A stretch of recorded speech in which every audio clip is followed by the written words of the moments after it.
दक्षिण भारत हिंदी प्रचार सभा मद्रास द्वारा आयोजित यूट्यूब चैनल में आप सबका हार्दिक स्वागत है।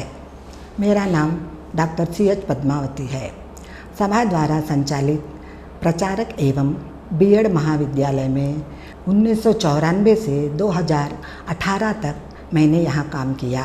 सेवानिवृत्ति के बाद प्राथमिक से लेकर प्रवीण तक की परीक्षाओं से संबंधित अपने घर पर ही मैं विद्यार्थियों को भेज रही हूँ। अब हम अपने विषय पर आ जाएंगे। आज का हमारा विषय है विशारद पूर्वार्ध के द्वितीय पत्र व्यावहारिक हिंदी। जैसे कि हम जानते हैं, हिंदी हमारी देश की राष्ट्र व राज्य भाषा है। व्यावहारिक का अर्थ है व्यवहार युक्त। किसी भी भाषा को जानने के लिए व्याकरण का ज्ञान होना अति आवश्यक है। भाषा ही एक ऐसा माध्यम है जो मनुष्य को मनुष्य के साथ जोड़ती है।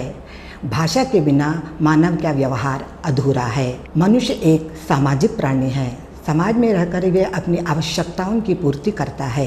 भाषा के बिना मनुष्य अपने व्यवहारों का आदान प्रदान नहीं कर सकता है। अतः भाषा ही मनुष्यों के आदान प्रदान का एक महत्वपूर्ण साधन है।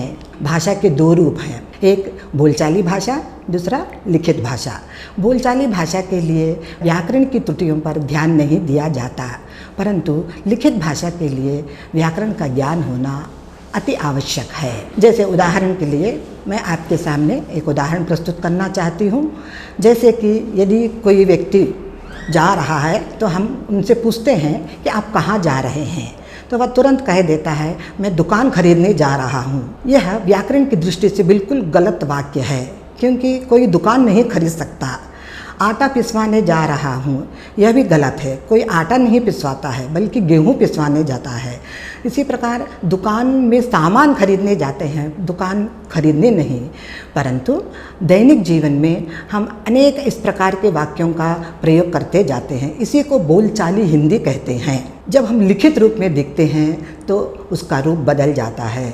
लिखित रूप के लिए हमें व्याकरण का जानकारी होना अति आवश्यक है। आजकल दैनिक जीवन में व्यावहारिक हिंदी का प्रयोग दिन प्रतिदिन बढ़ता ही जा रहा है। व्यावहारिक हिंदी के संदर्भ में बहुत से विद्वानों ने अपना अपना मत प्रकट किया है। सभी विद्वानों का विचार है कि जीवन की आवश्यकताओं की पूर्ति के लिए जिस भाषा का ज्ञान होना है उसे हिंदी, इसी प्रकार कार्य का कामकाजी हिंदी और समाज की आवश्यकताओं की पूर्ति करने वाली हिंदी, इसी प्रकार संप्रेषण आदि के कार्यों को पूर्ण करने के लिए जिस भाषा का प्रयोग करते हैं उसे ही व्यावहारिक हिंदी कहते हैं। दैनिक जीवन में प्रयोग की जाने वाली भाषा ही व्यावहारिक हिंदी कहलाता है। व्यावहारिक हिंदी के भी दो रूप हैं, जैसे बोलचाली व लिखित। बोलचाली के लिए व्याकरण की त्रुटियों पर ध्यान नहीं दिया जाता है, परंतु लिखित रूप में व्याकरण की त्रुटियों पर ध्यान दिया जाता है। यदि हम बोलचाली हिंदी को लिखित रूप जब देते हैं तो उसे प्रयोजन मूलक कहते हैं। अतः व्यावहारिक हिंदी के रूप पर ध्यान देंगे। व्यावहारिक हिंदी के 7 रूप हैं, जैसे कि बोलचाली व सामान्य हिंदी, साहित्यिक हिंदी, उसी प्रकार से व्यावसायिक एवं वाणिज्य हिंदी, कार्यालय हिंदी, इसी प्रकार वैज्ञानिक व तकनीकी हिंदी, दूरसंचार व विज्ञापन में प्रयुक्त हिंदी, इसके साथ साथ कानूनी हिंदी। ये 7 रूप हैं जिसमें हम हिंदी का व्यावहारिक रूप प्रयोजन करते जाते हैं। अब हम देखेंगे कि लिखित रूप में जब हम व्यावहारिक हिंदी का प्रयोग करते हैं तो व्यवहार का ध्यान, व्याकरण का ध्यान अति आवश्यक हो जाता है। व्यावहारिक हिंदी समाज के हर क्षेत्र में किया जा रहा है, जैसे कि राजनैतिक, सामाजिक, आर्थिक, धार्मिक, शैक्षिक, तकनीकी, सुरक्षात्मक आदि सभी में व्यावहारिक हिंदी का प्रयोग औपचारिक रूप से किया जा रहा है। इसका विधि विधान सरकार की कार्य प्रणाली पर आधारित है। सरकार की जो कार्य प्रणाली है वह सिद्धांतों से निहित है। व्यावहारिक हिंदी की प्रगति में व्यावहारिक पत्रों का विशेष महत्व है। जैसे कि हम जानते हैं कि पत्र ही एक ऐसा माध्यम है जो एक दूसरे को संपर्क बनाए रखता है। व्यापार और व्यवसाय की सफलता प्रभावशाली रूप से आगे बढ़ने के लिए पत्रों का होना अति आवश्यक है। पत्रों के शैली से ही प्रेषक के मनोभाव व्यक्त होते हैं, स्पष्ट रूप से व्यक्त होते हैं। अतः पत्र लिखना एक कला है। इसीलिए भाषा का यथार्थ ज्ञान होना अति आवश्यक है। व्यावहारिक पत्रों के कुछ रूप हैं, जैसे कि सबसे पहला हम देखेंगे व्यक्तिगत पत्र, वाणिज्य और व्यावसायिक पत्र, सरकारी व शासकीय पत्र। व्यक्तिगत पत्र में संबंधियों से संबंधित, मित्रों से संबंधित आदि पत्रों को लिया जाता है। वाणिज्य और व्यावहारिक जो पत्र है या व्यावसायिक जो पत्र हैं, ये जो व्यापार के विकास के लिए इसका प्रयोग किया जाता है, उसे ही हम वाणिज्य और व्यावहारिक पत्र कहते हैं। व्यावहारिक पत्रों की या व्यावसायिक पत्रों की कुछ विशेषताएँ हैं, जिसमें हम 7 विशेषताओं को देखेंगे। जैसे कि सबसे पहले इन पत्रों में यथार्थता का गुण होना अति आवश्यक है। यथार्थता, पूर्णता, संक्षिप्तता, मौलिकता, शालीनता, प्रभावात्मकता, आकर्षक प्रस्तुतिकरण, इन सबको ध्यान में रखते हुए जब पत्र लिखा जाता है तो उसका सही उत्तर आमने सामने एक दूसरे के सामने आता है। इन सभी बातों को ध्यान में रखकर ही पत्र की रचना करनी चाहिए। हर एक पत्र का एक मानक रूप होता है। इस मानक रूप को हम ध्यान में रखते हुए पत्र के अंगों पर ध्यान देंगे। पत्र के कुछ अंग हैं, जैसे कि शीर्षक। सबसे पहले शीर्षक पर ध्यान देंगे, तत्पश्चात पत्र संख्या, दिनांक सेकंड नंबर में। तीसरी बात में आएगा पाने वाले का पता व नाम। चौथी बात आएगा अभिवादन। अभिवादन के बाद आएगा पत्र की विषय वस्तु, जो बीचों बीच लिखा जाता है उसको हम विषय वस्तु कहते हैं। हस्ताक्षर व पदनाम, उसके बाद संलग्नक, पुनश्चय। अब इन सभी बातों पर 9 बातें हैं ये, इन पर थोड़ा थोड़ा हम दृष्टिपात करेंगे। जैसे कि पत्र लिखना सभी को जानना जरूरी है, क्योंकि पत्र 2 प्रकार के होते हैं, जैसे हम जानते हैं सरकारी, गैर सरकारी, और इंग्लिश में भी कहते हैं फॉर्मल और इनफॉर्मल रेड लेटर कहते हैं ना। उसी प्रकार से इसमें पत्र को लिखते समय इन सभी बातों को ध्यान में रखते हुए इनकी रचना करनी चाहिए। अभी जैसे शीर्षक, पहला बात जो है शीर्षक। शीर्षक के लिए हमें ये देखना है कि पत्र का प्रारंभ कागज के ऊपरी भाग में बीचों बीच होनी चाहिए, बीचों बीच होनी चाहिए। पत्र संख्या व दिनांक, इसे लिखते समय पत्र संख्या जो है दाईं ओर, मतलब राइट साइड, उसी प्रकार से पत्र संख्या जो बाईं ओर रहना चाहिए, बाईं मतलब लेफ्ट साइड होगा, और दिनांक जो है राइट साइड होगा, मतलब दाईं ओर, बायां दायां, इस पर ध्यान देना है, इसे लिखना चाहिए। उसके बाद पाने वाले का पता। पाने वाले का पता जो है दाईं ओर, बाईं ओर नीचे लिखा जाता है। अभिवादन। अभिवादन का अर्थ है जब भी हम पत्र लिखते समय शिष्टाचार पदों का या शब्दों का इस्तेमाल करना चाहिए, जैसे कि माननीय महोदय, माननीय महोदया, मान्यवर महोदय, मान्यवर महोदया, आदरणीय महोदय, आदरणीय महोदया। इस प्रकार के शब्दों का प्रयोग करते हुए शब्द के बाद अल्प विराम चिन्ह लगाना चाहिए। ये जो बातें हैं, अभिवादन हमारा बाईं ओर आना चाहिए, मतलब लेफ्ट साइड आना चाहिए। उसके बाद ही पत्र का शुरुआत शुरू किया जाता है, अभिवादन कहते हैं इसे। अब पत्र की विषय वस्तु। विषय वस्तु बीचों बीच आएगा। इसमें हम पत्र की विषय वस्तु के अंतर्गत 3 बातें मुख्य रूप से देखना है। सबसे पहला है उद्देश्य और संदर्भ, दूसरा है मुख्य विषय, किस पर हम लिख रहे हैं, तीसरी बात है समापन और धन्यवाद ज्ञापन। पत्र की विषय वस्तु। पत्र के विषय वस्तु के लिए मुख्यतः 3 अंग हैं। पहला है उद्देश्य और संदर्भ, दूसरा है मुख्य विषय, तीसरा है समापन व धन्यवाद ज्ञापन। तत्पश्चात इसके बाद अभिवादनात्मक समाप्ति। अभिवादनात्मक समाप्ति, इसके लिए क्या लिखा जाता है कि पत्र के अंत में नीचे की ओर राइट साइड, मतलब दाईं ओर आपका, आपकी, भवदीया, भवदीय, आपका विश्वास पात्र, आपका विश्वासी, इसी प्रकार आपका शुभचिंतक, इन शब्दों में से किसी भी शब्द का प्रयोग करते हुए अल्प विराम चिन्ह लगाना चाहिए। उसके बाद हस्ताक्षर व पदनाम। हस्ताक्षर व पदनाम, इसका अर्थ है यह भी अभिवादनात्मक समाप्ति के बाद नीचे में हस्ताक्षर करना चाहिए। इस हस्ताक्षर करने के पहले के नीचे, मतलब हस्ताक्षर के नीचे हमें प्रेषक के नाम का उल्लेख भी करना चाहिए, जिसमें आएगा व्यवस्थापक, प्रबंधक, संचालक, भागीदार आदि शब्दों का भी प्रयोग करना चाहिए। यदि व्यावहारिक पत्रों में प्रेषक नीचे हस्ताक्षर ना करने पर इसे मान्यवर नहीं माना जाएगा, इसे मनोनीत। प्रकार के पत्रों में हस्ताक्षर का होना अति आवश्यक है, क्योंकि बहुत से पत्रों में मुद्रित हस्ताक्षर दिया जाता है, वो सही नहीं है। हस्ताक्षर का होना अति आवश्यक है। उसके बाद आएगा संलग्नक। इस पर भी ध्यान देना है। संलग्न का अर्थ है अगर पत्र के साथ कुछ अन्य कागजों उन्नति करने वाले कागजों की संख्या को पत्र के बाईं ओर मतलब राइट लेफ्ट साइड में नीचे में लिखना चाहिए। 1 2 3 4 उल्लेख स्पष्ट रूप से किया जाना चाहिए। फिर पुनश्च, पुनश्च का मतलब है, इसका अर्थ है फिर कुछ और का जो हम कभी कभी क्या है कुछ बातें भूल जाते हैं, तब पत्र के नीचे में पूरी पत्र के नीचे में यदि कोई बात छूट जाती है उसे लिख कर पुनः हस्ताक्षर करना चाहिए। इसे ही पुनश्चय कहते हैं। इन सभी बातों को ध्यान में रखते हुए जब हम पत्र की रचना करते हैं, लिखते हैं, तब वह पत्र सही कहलाता है। इन पर बच्चों को सबसे पहले ध्यान देना चाहिए कि पत्र किस प्रकार लिखना है, किस ओर क्या लिखना है, दाईं ओर क्या लिखना है, बाईं ओर क्या लिखना है। इन सारी बातों को ध्यान में रखकर ही जब हम पत्र की रचना करेंगे तो कभी भी त्रुटि नहीं होगा। ये सब बातें जानने के लिए ही व्यावहारिक हिंदी में हमें सबसे महत्वपूर्ण है। इसके साथ साथ व्यावहारिक पत्रों के प्रकार, व्यावहारिक पत्रों के अंतर्गत हम 9 प्रकार के पत्रों को देखेंगे, जैसे कि मूल सूची मंगाने हेतु पत्र, मूल्य सूची मंगाने के लिए पत्र। दूसरा, माल भेजने के आदेश से संबंधित पत्र। तीसरा, संदर्भ पत्र। चौथा, शिकायती पत्र। पांचवा, भुगतान संबंधी पत्र। छठवां, साख पत्र। सातवां, अभिकरण संबंधी पत्र। आठवां, बैंक संबंधी पत्र। नौवां, नौकरी संबंधी पत्र। अन्य पत्र भी इसके अंतर्गत लेते हैं। पर भी पत्रों की रचना करते समय सबसे पहले हमें आदरणीय शब्दों का, उसके विषय वस्तु को, ऊपर की जो मतलब पत्र में बीचों बीच की जो भाग होता है उसके ऊपर और नीचे का जो भाग होता है उस पर ज़्यादा ध्यान देना चाहिए, हम किस प्रकार प्रस्तुत करते हैं। अब आ गया तीसरी बात, जैसे हमने पहले देखा है कि व्यक्तिगत पत्र में संबंधियों के पत्र, व्यक्तिगत पत्र के अंतर्गत संबंधियों के पत्र और मित्रों को पत्र। संबंधी मतलब जैसे माता पिता भाई बहन आपस में लिखते हैं ना, उसको संबंधियों के पत्र कहते हैं। और दूसरी बात जो है, हम वाणिज्य और व्यावसायिक पत्रों के बारे में अभी चर्चा कर चुके हैं। अब हम देखेंगे कि शासकीय व सरकारी पत्र क्या है।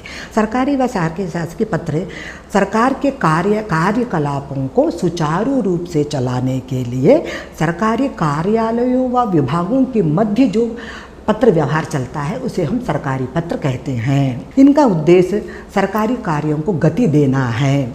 ये पत्र मूलतः औपचारिक रूप से लिखे जाते हैं।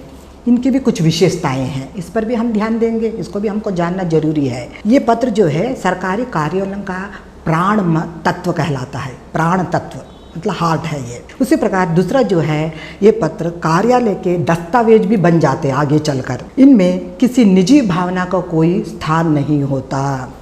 चौथी बात है, इनके लिखने का एक निश्चित प्रारूप या ढंग होता है जिसे ध्यान में रखकर लिखना चाहिए। फिर पांचवी बात है, इनमें सरकारी नियमों, उपनियमों, सिद्धांतों, पद्धतियों को ध्यान में रखकर लिखना चाहिए, क्योंकि उसका उल्लंघन करने पर हमें सजा मिल सकती है। नेक्स्ट, उसके बाद है राज्य। ये पत्र जो है राज्यों की वैकल्पिक भाषा में लिखे जाते हैं।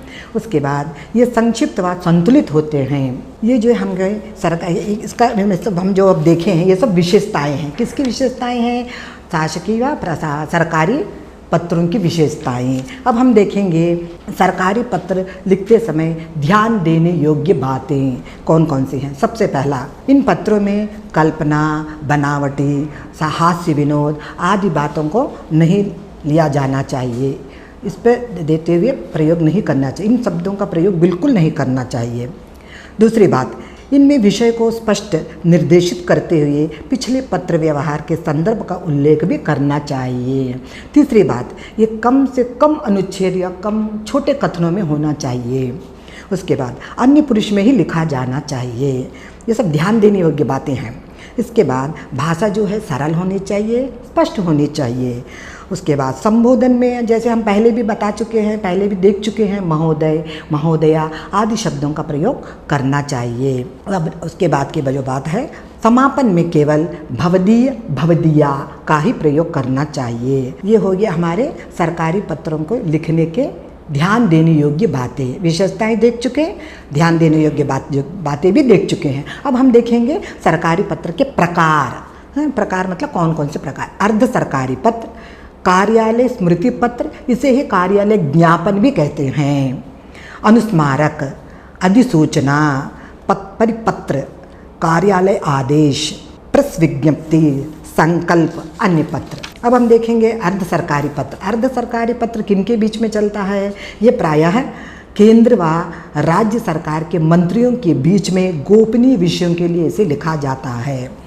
दूसरा, कार्यालय ज्ञापन या स्मृति पत्र। इसे कार्यालय ज्ञापन जैसे पहले ही बता चुकी हूँ मैं। इसका प्रयोग विभिन्न मंत्रालयों के बीच में सूचनाओं के आदान प्रदान के लिए इसका प्रयोग किया जाता है। अब तीसरी बात, अनुस्मारक। इसे अनुस्मारक, स्मृति पत्र, संज्ञापन भी कहते हैं।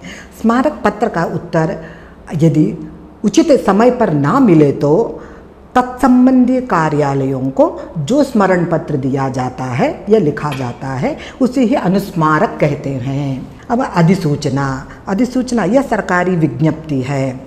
सरकारी अधिकारियों की, ये जो पत्र है सरकारियों के अधिकारियों की पदोन्नति, स्थानांतरण, अवकाश, स्वीकृति, निलंबन, प्रतिनियुक्ति आदि के बारे में आम जनता को सूचित करने के लिए अधिसूचनाएं भारत के राजपत्र में ही प्रकाशित किया जाता है और इसमें राष्ट्रपति और राज्यपाल के हस्ताक्षर का होना भी अति आवश्यक है। उसके बाद परिपत्र। इसे गस्ती पत्र भी कहते हैं। इसका अर्थ, गस्ती का अर्थ है सब जगह घूमने वाला। तो यह पत्र जो है कार्यालय संबंधी किसी एक ये जो परिपत्र है कार्यालय के किसी एक व्यक्ति, किसी एक विभाग, किसी एक कार्यालय में नहीं बल्कि पूरे कार्यालय में सभी व्यक्तियों को, सभी विभागों को इसे घुमाया जाता, भेजा जाता है। इसीलिए इसे गस्ती पत्र या परिपत्र भी कहा गया है। कार्यालय आदेश।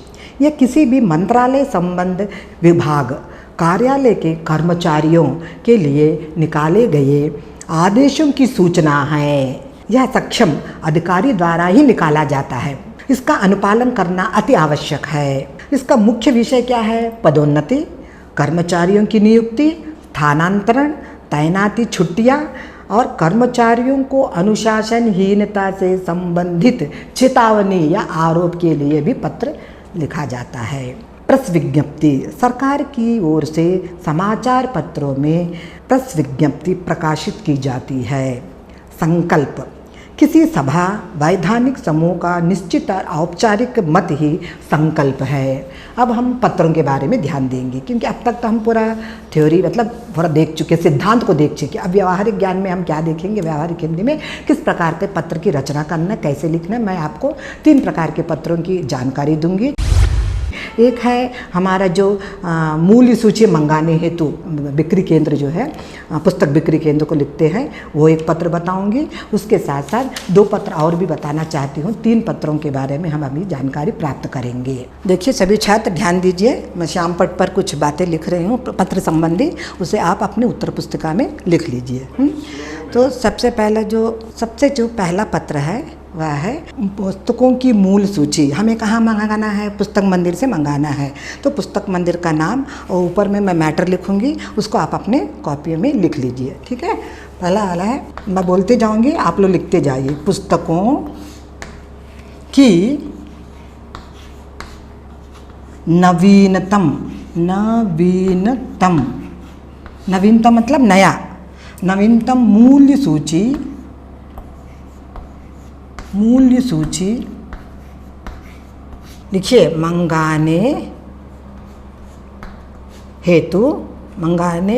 मंगाते हुए, है ना, लिखो भाई। मंगाते हुए संजय पुस्तक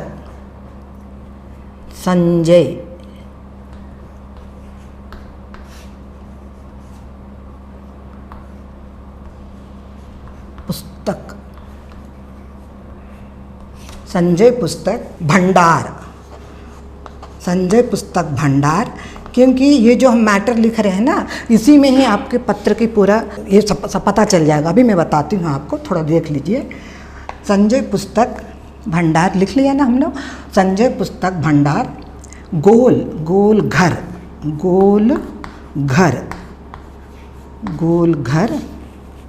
वाराणसी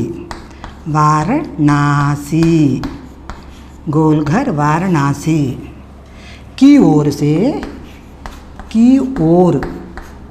मतलब उनकी तरफ से, की ओर से विनोद पुस्तक मंदिर विनोद विनोद पुस्तक मंदिर, विनोद पुस्तक मंदिर, आगरा, आगरा, आगरा के नाम पत्र। ओके, देख लीजिए फिर से एक बार मैं बता रही हूँ, सुन लीजिए। पुस्तकों की नवीनतम मूल्य सूची मंगाते हुए संजय पुस्तक भंडार गोलघर वाराणसी की ओर से विनोद पुस्तक मंदिर आगरा के नाम पत्र। ओके ना। तो अब देखिए इस पत्र के बीच में हमारे जैसे कागज है, पेपर है, तो सबसे पहले बीचों बीच हमको यहाँ लिखना है संजय पुस्तक भंडार। सब लोग लिख लीजिए पुस्तक भंडार। ओके, गोलघर वाराणसी। अब देखिए मैं लिख दी ना, अब यहाँ पे अल्प विराम लगाना, यहाँ अल्प विराम लगाना, इस पर ध्यान दीजिए। अब यहाँ आएगा पुस्तकों के प्रकाशक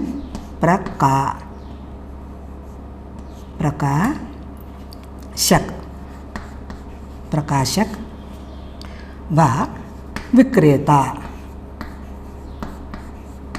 इसको ब्रैकेट में कर लेना है। ठीक है। अब देखिए इसको राइट साइड कहते हैं, इसको लेफ्ट साइड कहते हैं, हिंदी में इसको दायां कहते हैं, इसको बायां कहते हैं। समझ में आ रहा? अब बाईं ओर हमको क्या लिखना है, इसके पहले आपको मैं बताई थी ना, इसीलिए बाईं ओर पत्र संख्या लिखना है। क्या लिखना है? पत्र संख्या। ठीक है। पत्र संख्या में ऐसा डॉट देकर कोई सा भी नंबर, क्योंकि कार्यालय द्वारा अपने ऑफिस के द्वारा बहुत से पत्रों को भेजते हैं ना, एक एक पत्र को एक एक नंबर दिया जाता है, अंक दिया जाता है। तो अब हम लिखेंगे यहाँ पे 28, सपोज उदाहरण के लिए 28, और 2000 अभी क्या चल रहा है अपना, 24 चल रहा है, ऐसा लिखना है। अब ये हो गया आपका लेफ्ट साइड, मतलब क्या है ये, बाईं ओर। अब इधर आ जाइए, दाईं ओर आ जाइए, यहाँ पे आएगा दिनांक, डेट आएगा, है ना। डेट में 25/6/24। ओके। अब मैं आपको बताई थी ना, तभी आप ओरल में बता दी, मौखिक रूप से बता दी हूँ, अभी लिखित रूप में दिखा रही हूँ कि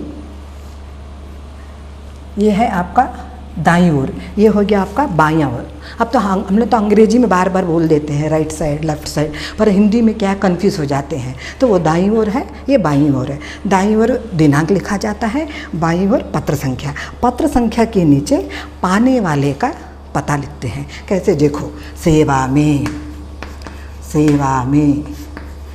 इसके बाद फिर कॉमा देना चाहिए, इसको बोलते अल्प विराम चिन्ह कहते हैं। व्यवस्थापक,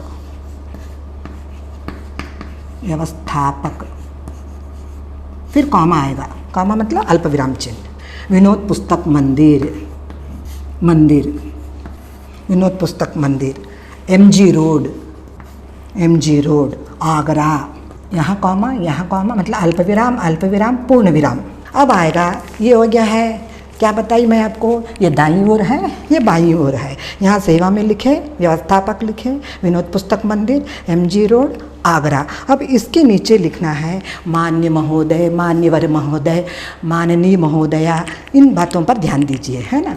अब ये आएगा आपको मान्य महोदय, फिर अल्प विराम। अब उसके बाद क्या करना है, हमको आदर सूचक शब्द के लिए प्रणाम देना है, तो सादर प्रणाम, फिर कॉमा, फिर से अल्प विराम चिन्ह।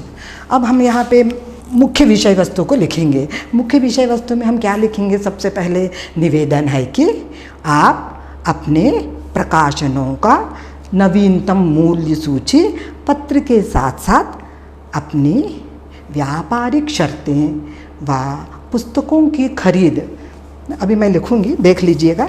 निवेदन है कि, लिखो भाई सभी लोग, निवेदन है कि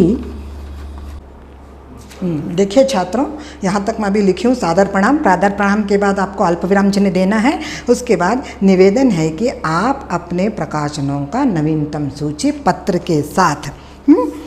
के साथ अपनी व्यापारिक शर्तें व पुस्तकों की खरीद पर दी जाने वाली छूट रकम भी उल्लेख करते हुए कृपया भेजने की व्यवस्था करें। आपकी शर्तें यदि हमारे अनुकूल हो तो हम तुरंत आपको आदेश भेजेंगे। धन्यवाद। यहाँ पे नीचे में आपको धन्यवाद लिखना है। कभी कभी पत्र के हम यहाँ पे भी लिखते हैं, बीचों बीच भी लिखते हैं। यहाँ धन्यवाद के बाद पूर्ण विराम चिन्ह आना चाहिए। भवदीया लिखना है, कंपलसरी है। भवदीया लिखने के बाद ही आपका पत्र पूर्ण होगा। ये एक तरीका है। ये क्या है? पुस्तकों को मंगाने के लिए। अब दूसरे पत्र को हम ध्यान देंगे। अभी जो पत्र लिखी हूँ श्यामपट पर, उसे दोबारा मैं आपके सामने प्रस्तुत कर रही हूँ। थोड़ा सा ध्यान दीजिए, धीरे धीरे समझने का प्रयास कीजिए। ओके, सबसे पहले क्या है, पत्र के लिए जो ऊपर का शीर्षक होता है उसे ध्यान में रखना अनिवार्य है। तो हमारा जो पुस्तक मंगाने वाला जो शीर्षक है वो क्या है, देखिए सुन लीजिए।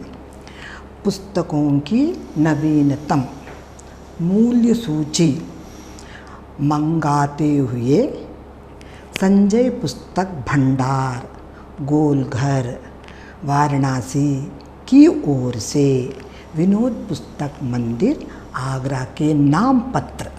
ठीक है, देख लिए। ये कंपलसरी आपको ध्यान में रखना है, क्योंकि इसी के आधार पर बीचों बीच हमको मैटर देना है ना। तो बीच वाले जो अब जैसे हम श्यामपट पे अभी देखें ना यहाँ पे, तो वही है संजय पुस्तक भंडार, गोलघर, वाराणसी, पुस्तकों की प्रकाशन व विक्रेता। इसको हमको ब्रैकेट में कर लेना चाहिए। ठीक है, अब देखो, क्योंकि पहले आपको बताई थी राइट साइड और लेफ्ट साइड, मतलब दायां बायां।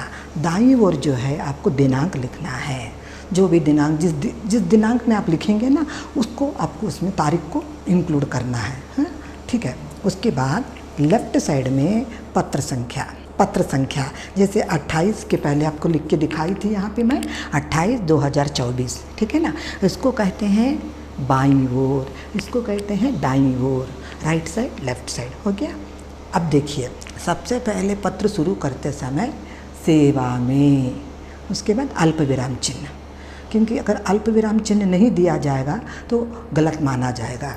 उसके बाद व्यवस्थापक, विनोद पुस्तक मंदिर, जैसे व्यवस्थापक लिखोगे फिर अल्प विराम चिन्ह, विनोद पुस्तक मंदिर फिर अल्प विराम चिन्ह, MG रोड अल्प विराम चिन्ह, आगरा पूर्ण विराम, मान्य महोदय। अब जैसे ये ख़त्म हो जाता है तो हम बाईं ओर मान्य महोदय, आदर सूचक शब्द है ना, मान्य महोदय के नाम से हम उनको ये कर रहे हैं, है ना, संबोधित कर रहे हैं। तो मान्य महोदय लिखकर अल्प विराम चिन्ह देना। उसके बाद क्या करेंगे, सादर प्रणाम करना है, सादर प्रणाम, फिर पूर्ण विराम। अब आएगा हमारा विषय वस्तु, हम किस पर लिख रहे हैं ये चाहिए ना, इसलिए इस विषय वस्तु को इसका बॉडी कहते हैं।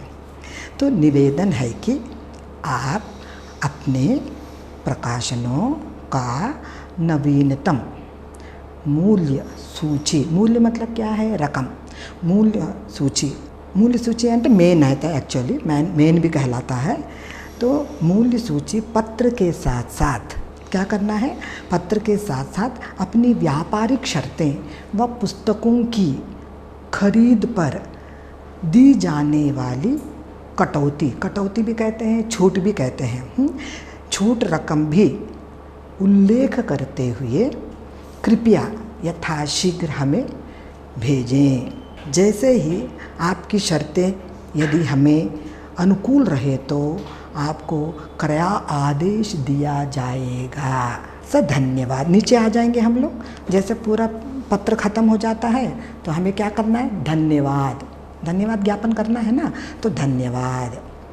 उसके बाद दाईं ओर भवदीया, उसके बाद नीचे में व्यवस्थापक है तो व्यवस्थापक, प्रबंधक है तो प्रबंधक, उनका नाम रहेगा, हस्ताक्षर भी कंपलसरी रहेगा। ये है पहला पत्र।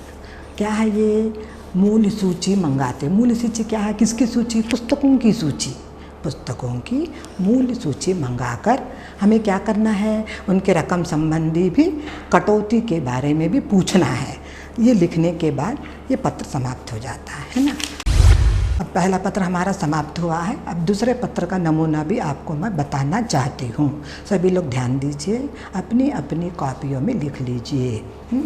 जैसे सुन लीजिए, हाँ ध्यान से सुनना है, नहीं तो समझ में नहीं आएगा।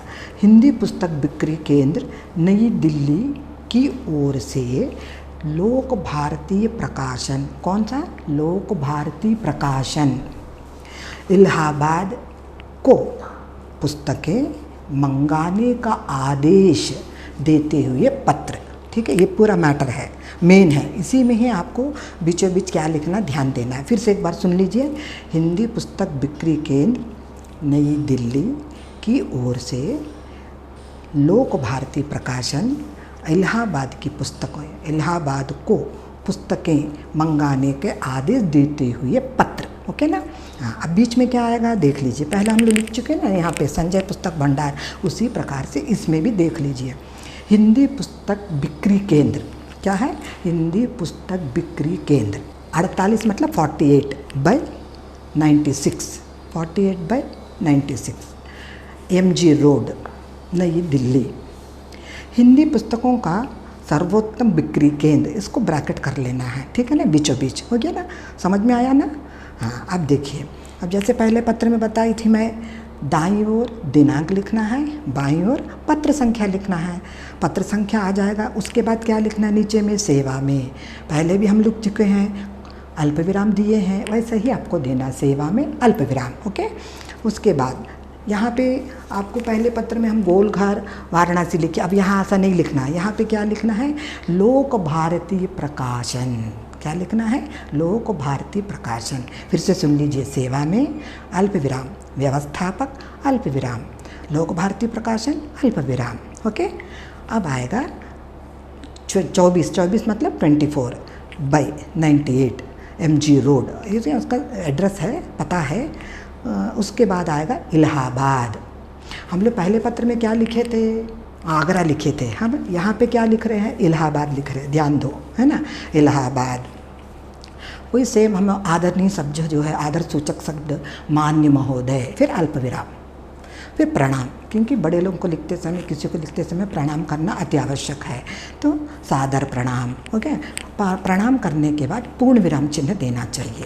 उसके बाद देखो, अब विषय आएगा। विषय क्या है हमारा? पुस्तकों के मंगाने हेतु है, पुस्तक मंगा रहे हम लोग। तो निवेदन है कि निम्नलिखित पुस्तकों को कृपया VPP द्वारा भेजने की व्यवस्था करें।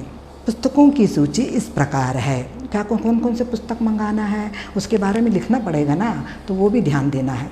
पुस्तकों का नाम लिखना है और उसका राइटर का नाम भी लिखना है, तभी हमको सही मिलेगा, नहीं तो नहीं मिलेगा, है ना। इसीलिए सबसे पहला है रामचरितमानस। रामचरितमानस क्या है? हमें 15 प्रतियाँ चाहिए। कितनी पुस्तक चाहिए उसका नंबर लिखना पड़ेगा, नहीं तो वो नहीं भेजेगा। रामचरितमानस तुलसीदास, ये हमें 15 प्रतियाँ चाहिए। दूसरा नंबर 2, हिंदी साहित्य का इतिहास आचार्य रामचंद्र शुक्ल की 30 प्रतियाँ चाहिए। उसके बाद मानसरोवर भाग 1 प्रेमचंद्र की 15 प्रतियाँ चाहिए। हिंदी साहित्य का इतिहास डॉक्टर नगेंद्र की 20 प्रतियाँ चाहिए। इस प्रकार से हमें सूची के अंतर्गत पुस्तकों का नाम व लेखकों के नाम भी देते हुए कितने पुस्तक चाहिए उनका अंक भी देना अनिवार्य है। अब देखिए, कृपया उपयुक्त पुस्तकें लौटी डाक से भिजवाने की व्यवस्था करें ताकि हम ग्राहकों को दे सकें। पूरा पत्र हो गया, ये हमारा विषय वस्तु हुआ। अब नीचे में जब आएंगे तो सधन्यवाद पूर्ण विराम। फिर जैसे आपको पहले ही बताई हूँ, दाईं ओर भवदीया व्यवस्थापक। फिर नीचे में अगर कुछ छूट गया होगा तो उसको भी हम लिख सकते हैं, कि पहले भी आपको बता चुकी हूँ कि अगर हमारे कुछ संलग्न करना है, कुछ छूट जाता है, तो वहाँ हम लोग उसको लिखकर नीचे हस्ताक्षर करना चाहिए। कहाँ पर? बाईं ओर। समझ में आ रहा ना। अब देखिए, ये हम क्या किए हैं? पुस्तकों को मंगाने के लिए पत्र लिखे हैं, ठीक है ना। अगर ये शिकायती पत्र कहते हैं। नेक्स्ट दूसरा तीसरा वाला जो पत्र है, हम 2 पत्र देख चुके हैं। एक है पुस्तकों की सूची, दूसरा है पुस्तकों को मंगाने के लिए सूची, है ना। अब तीसरा पत्र क्या है, अगर कोई गलत आ जाता है, हमने लिखा है ना यहाँ पे 15 प्रतियाँ, 20 प्रतियाँ, 30 प्रतियाँ, हाँ, तो अगर हमें कुछ गलत लगता है तब क्या करेंगे, उसका शिकायत लिखना है, मतलब कंप्लेंट लेटर जैसा बोलते हैं। तो वो तीसरा नंबर वाला है, उसको भी मैं बताती हूँ कि क्या करना है, ठीक है ना। अभी जो हमारा ये दूसरे पत्र के अंतर्गत हम पहले बीच में लिखे थे ना, हिंदी पुस्तक बिक्री केंद्र लिखे ना, उसके बाद क्या लिखे 48/96 MG रोड नई दिल्ली, हिंदी पुस्तक का सर्वोत्तम बिक्री केंद्र, ब्रैकेट में कर दिए ना, दिनांक लिख लिए ना। दिनांक की जगह हमको क्या लिखना है, वहाँ पे पहले वाले सेकंड वाले पत्र में हमको लिखना 15/6/24, क्या लिखना है 15/6/24। और पत्र संख्या क्या लिखना है 92 అంటే 92/2024, मतलब 2024, है ना। तो ये हम दूसरे वाले पत्र में लिखे, पहला वाला पत्र को छोड़ दीजिए, ये दूसरा पत्र, ठीक है ना। अब इसके शिकायती पत्र में हमें देखना है ये जो पत्र संख्या है, दिनांक है, इस पर ध्यान देना है, क्योंकि हम मंगाए हैं 10 दिन में आएगा, 1 हफ्ते में आएगा। आने के बाद क्या करना है हमको, देखिए, तो लिखना पड़ेगा दिनांक जो है दाईं ओर 25, क्या लिखना है 25/6/96 लिखना है। पहला वाला पत्र हम 15 को लिखे, 10 दिन के बाद हमको पार्सल मिला है, तो हम शिकायती पत्र लिख रहे हैं। तो क्या लिखना है, दिनांक 25/6/94, 25/25/6/24, है ना। तो ये 25/6/24 ये कहाँ लिखना है, दाईं ओर। अब बाईं ओर क्या लिखना है, पत्र संख्या।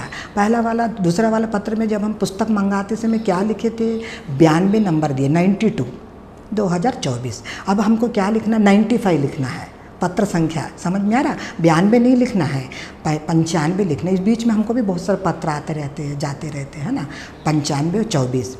अब सेम ऊपर वाला जो पहला वाला हमारा था, बीच का था, उसी को लिखना, सेवा में व्यवस्थापक, लोक भारती प्रकाशन, सबके नीचे अल्प विराम चिन्ह देते जाना है। 24/98 MG रोड, अल्प विराम, इलाहाबाद, पूर्ण विराम, मान्य महोदय, अल्प विराम, ओके, सादर प्रणाम, पूर्ण विराम। इन सब को ध्यान देना है, इस पे ज़्यादा अंक आता है, क्योंकि ऊपर का मैटर नीचे का मैटर पे ज़्यादा ध्यान दिया जाता है बीच के अपेक्षा, परंतु बीच का भी सही होना चाहिए, वाक्य का निर्माण सही होना चाहिए। अब देखो हमको क्या लिखना है, आपके द्वारा भेजा गया पार्सल, आपके द्वारा भेजा गया पार्सल प्राप्त हुआ, అంటే मिला, है ना, प्राप्त हुआ।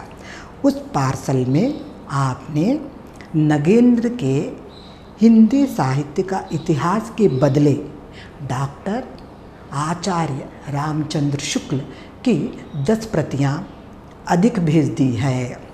इसीलिए आपसे अनुरोध करती हूँ कि, देखो करती हूँ करता है, अगर हम स्त्री हैं तो करती हूँ लिखना, अगर पुरुष हैं तो वो करता आएगा, है ना। इसलिए आपसे अनुरोध करता हूँ आएगा, मैं स्त्री हूँ तो करती हूँ, ठीक है ना, करती हूँ। आपको यह पत्र मिलते ही विनोद नगेंद्र जी के हिंदी साहित्य का इतिहास की 10 प्रतियाँ तुरंत भेजने की व्यवस्था करें। पत्र व पार्सल मिलते ही हम रामचंद्र शुक्ल की 10 प्रतियाँ आपको वापस कर देंगे। सधन्यवाद, भवदीया, भवदीया लिख सकते हैं, आपका विश्वासी भी लिख सकते हैं, आपका विश्वासी, अल्प विराम चिन्ह, नीचे में आएगा आप व्यवस्थापक। इस प्रकार से हम पत्रों की रचना करनी चाहिए, तभी हमें सही सही उत्तर मिलेगा। ये पत्र का तरीका है, ठीक है, बात समझ में आया बच्चों सभी को। देखिए ये सब परीक्षोपयोगी है। देखिए छात्रों, अब तक हम लोग आपस में व्यावहारिक हिंदी के बारे में बातचीत किए हैं, बहुत कुछ जाने हैं, आप लोग लाभान्वित भी हुए, मेरे विचार से आप सब लोग लाभान्वित हुए हैं और परीक्षोपयोगी भी है। इसी के साथ नए विषय पर फिर से दोबारा नए वीडियो में मिलने के लिए आशा करती हूँ। तब तक विराम लेती हूँ। डॉक्टर सीएच पद्मावती, धन्यवाद। प्रिय दोस्तों, आशा करती हूँ कि यह वीडियो आपको उपयोगी सिद्ध हुआ है। हिंदी का प्रचार एवं प्रसार करने में सभा की सहायता करना और उसके कार्यकलापों के बारे में आपको अवगत कराना ही इस चैनल का मुख्य लक्ष्य है। अतः आपसे विनय पूर्वक यह निवेदन करती हूँ कि इस चैनल को सब्सक्राइब करते हुए इसकी यात्रा में हमें सपोर्ट प्रदान कीजिए। साथ ही इसमें आने वाले सारे वीडियोस को देखिए और लाइक व शेयर कीजिए। तो दोस्तों, इसमें आने वाले नए वीडियोस की प्रतीक्षा कीजिए।